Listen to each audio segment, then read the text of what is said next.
Hello student, I am Adam Saibu, lecturer in mechanical department. இன்னைக்கு நம்ம surface structure பற்றி பார்க்கலாம்.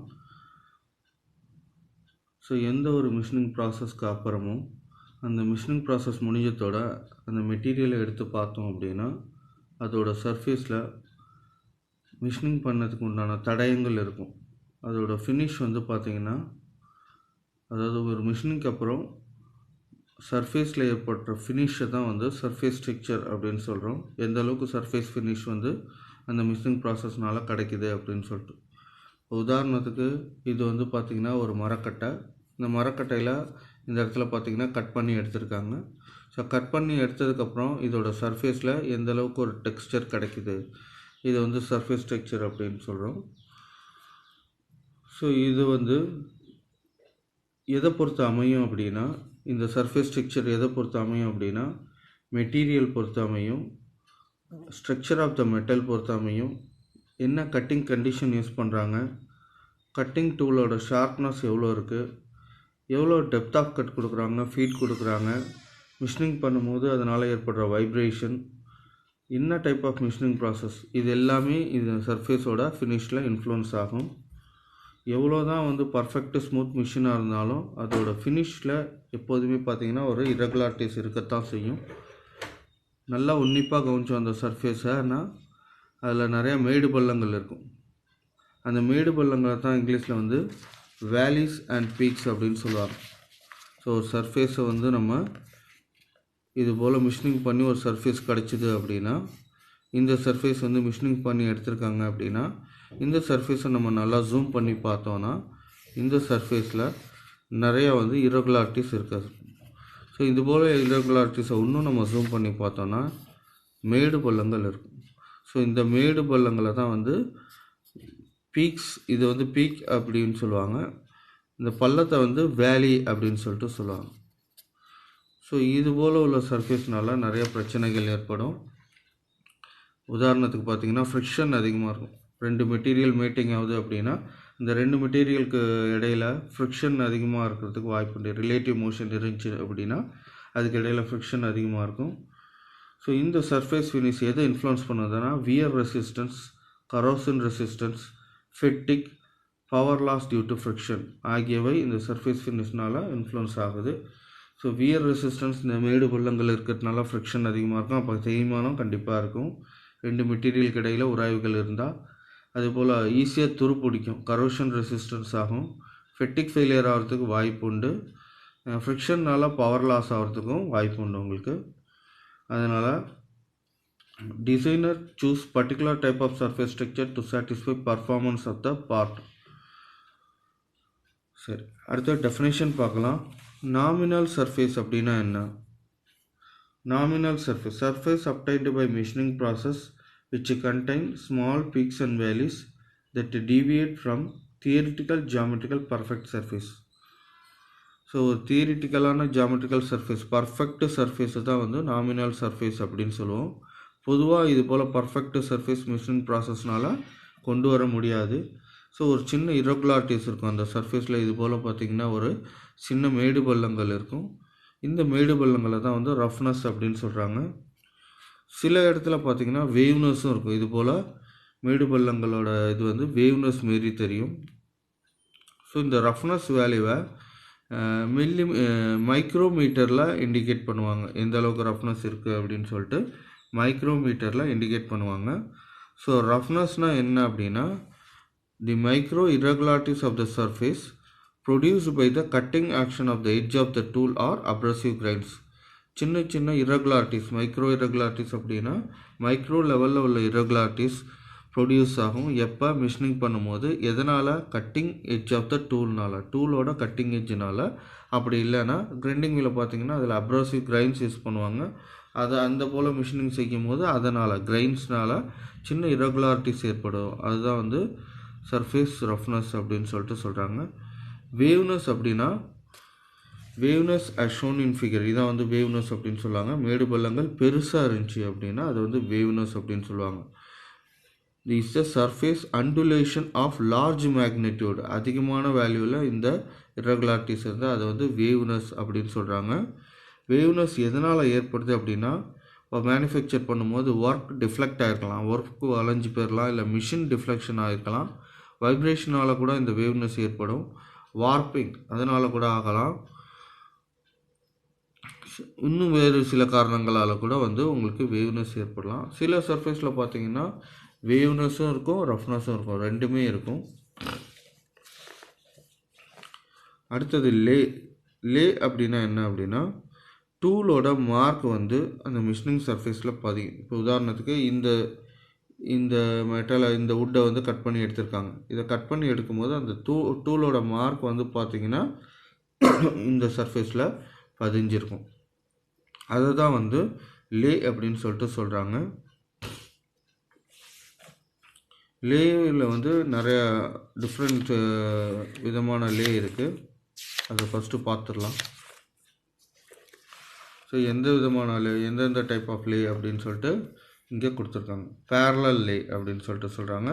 பேரலல்னா ஒரு மெட்டீரியல் சர்ஃபேஸில் பேரலாக கோடுகள் இருக்கும். இப்போ உதாரணத்துக்கு இது வந்து இந்த சைடை வந்து நான் வந்து ஷேப்பர் மிஷினில் செய்கிறேன்னா, ஷேப்பர் டூல் இப்படி இருக்கும்.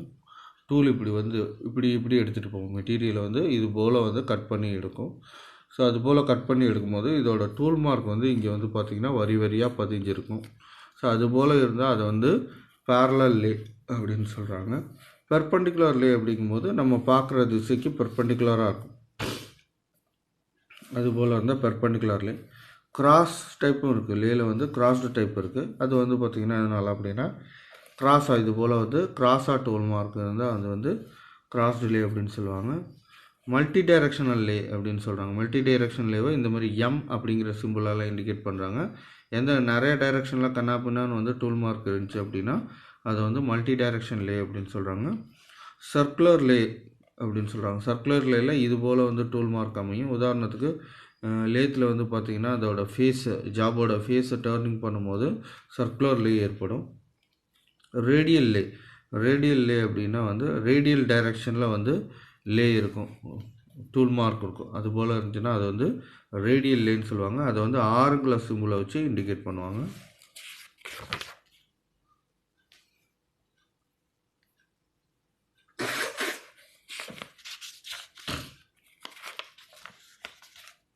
அதுக்கப்புறம் பார்த்திங்கன்னா டெஃபினேஷனில் சாம்பிளிங் லென்த் அப்படின்னா எந்த அளவுக்கு ரஃப்னஸ் இருக்குது அப்படிங்கிறதுக்காக நம்ம கண்டுபிடிக்கிறதுக்காக மெட்டலோட லென்த்தில் ஒரு குறிப்பிட்ட லென்த்தை மட்டும் நம்ம எடுத்து அதை ஆராய்ச்சி பண்ணோம் அப்படின்னா அந்த குறிப்பிட்ட லென்த்தை தான் வந்து சாம்பிளிங் லென்த் அப்படின்னு சொல்லுவாங்க. அப்படி இல்லைன்னா அதுக்கு இன்னொன்று பேர் வந்து கட் ஆஃப் லென்த் அப்படின்னு சொல்லிட்டு சொல்லுவாங்க.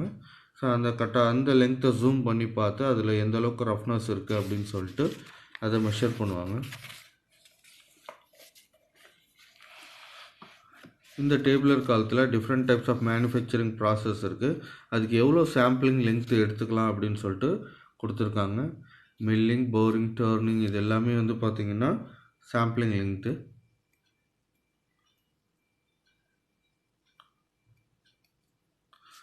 அதுக்கப்புறம் simple used for indicating surface ஸ்ட்ரக்சரை வந்து எந்த சிம்பிள் வச்சு இண்டிகேட் பண்ணுவாங்க அப்படின்னு சொல்லிட்டு கொடுத்துருக்காங்க. ஸோ இதில் பார்த்திங்கன்னா ஒரு சின்ன டிக் மார்க் மாரி இருக்கும். இப்போ இந்த சர்ஃபேஸில் நம்ம சர்ஃபேஸ் ரஃப்னஸை இண்டிகேட் பண்ணுறோம் அப்படின்னா ஒரு சின்ன டிக் மார்க் மாரி இருக்கும். இதில் ஒரு கோடு சின்னதாகவும் இன்னொன்று கோடு பெருசாகவும் இருக்கும். இந்த ஆங்கிள் பார்த்திங்கன்னா பெரும்பாலும் 60 டிகிரிக்குள்ளார இருக்கிற மாதிரி பார்த்துக்கணும். இப்போ இங்கே மேலே ஒரு கோடு இல்லை அப்படின்னா அதுக்கு ஒரு அர்த்தம் இருக்குது. மேலே ஒரு கோடு இருந்துச்சு அப்படின்னா அதுக்கு ஒரு அர்த்தம். ஒரு சின்ன ரவுண்டு மாரி போட்டிருந்தாங்கன்னா அதுக்கு ஒரு அர்த்தம். ஸோ இப்போ இந்த மேலே கோடு இல்லைன்னா என்ன அர்த்தம் அப்படின்னா இந்த சர்ஃபேஸை வந்து மிஷினிங் ப்ராசஸில், அதாவது basic simple for surface structure by any production process other than மிஷினிங்கை தவிர்த்து வேறு விதமாக இந்த சர்ஃபேஸை ப்ரொடியூஸ் பண்ணுறாருன்னா இந்த டிக் மார்க் போடணும், மேலே ஒரு கோடு போடக்கூடாது. இப்போ இந்த சர்ஃபேஸை மிஷினிங் மூலயமா நம்ம கொண்டு வரணும் அப்படின்னா இந்த இடத்துல ஒரு சின்ன கோடு போட்டுடணும். சின்ன கோடு போட்டோம்னா இது வந்து ஒரு ஈக்குவலேட்ரல் ட்ரையாங்கிள் மாரி இருக்கும். அதே போல்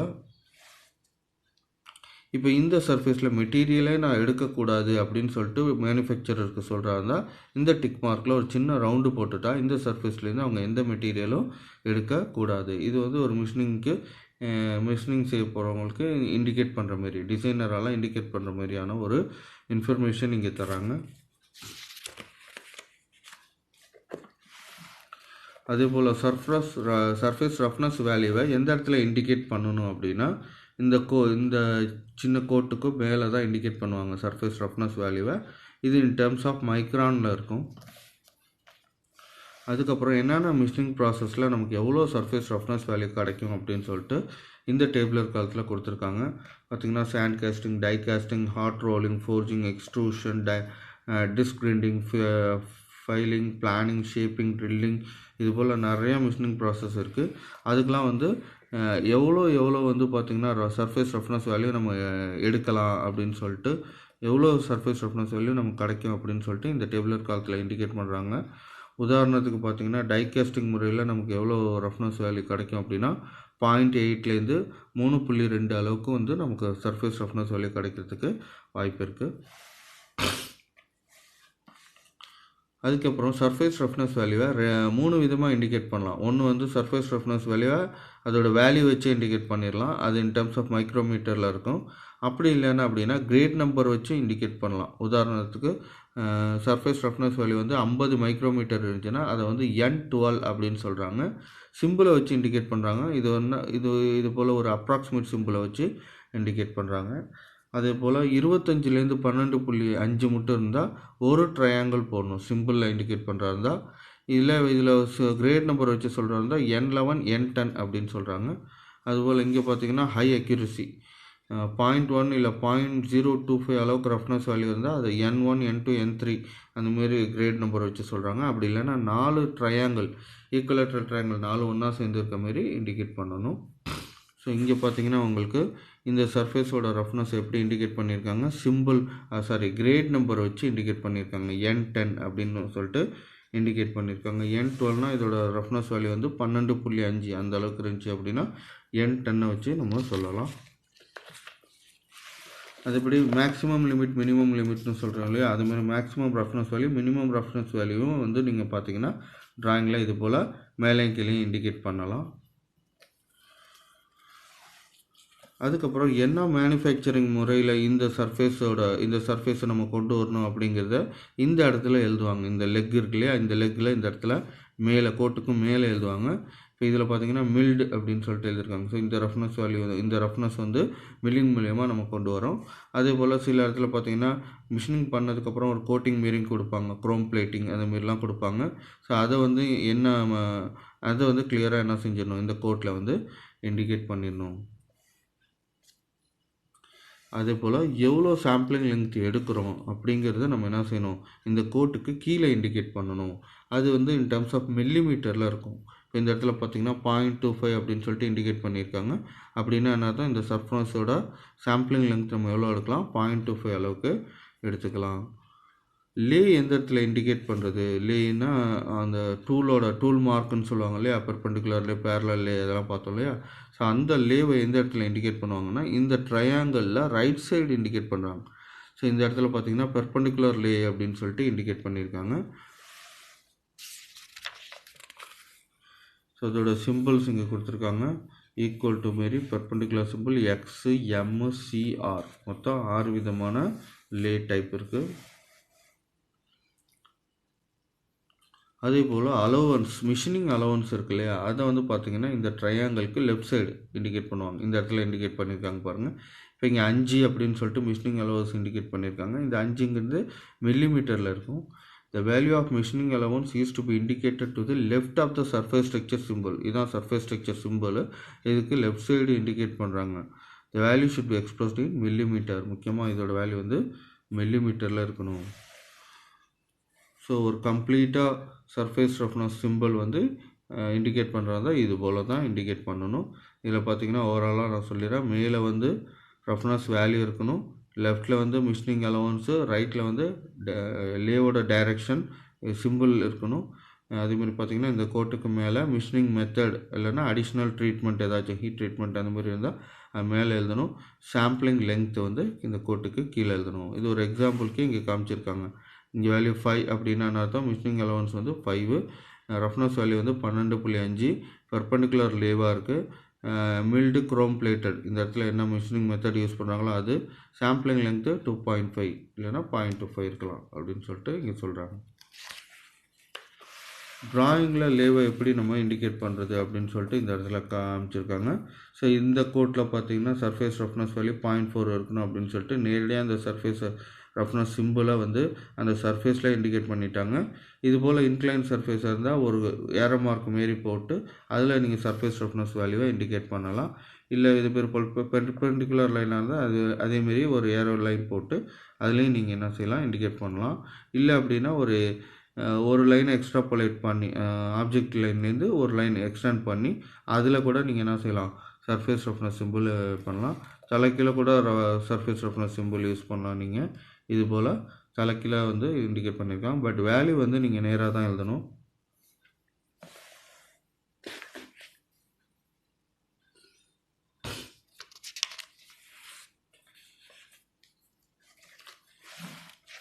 ஸோ இங்கேயும் வந்து பார்த்திங்கன்னா உங்களுக்கு எப்படி அந்த ரஃப்னஸ் வேல்யூ இண்டிகேட் பண்ணுறது அப்படின்னு சொல்லிட்டு XYZ அது போல் சிம்பிள் வச்சு சொல்லியிருக்காங்க. இந்த XYZோட வேல்யூ என்ன அப்படிங்கிறத நம்ம தனித்தனியாக வந்து இங்கே எடுத்து காமிச்சிக்கலாம்.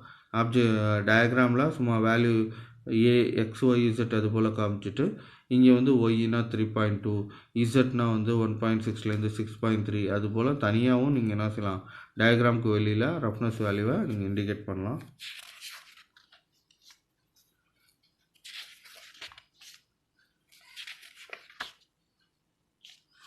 ஸோ இந்த டயக்ராமில் நீங்கள் கவனிச்சிங்கன்னா சிம்பிளில் இண்டிகேட் பண்ணியிருக்காங்க. சர்ஃபேஸ் ரஃப்னஸ் 3 ட்ரையாங்கிள் 2 ட்ரையாங்கிள் இது போல் சிம்பிளில் இண்டிகேட் பண்ணி காமிச்சிருக்காங்க, வேல்யூஸ் இல்லாமல். தேங்க்யூ.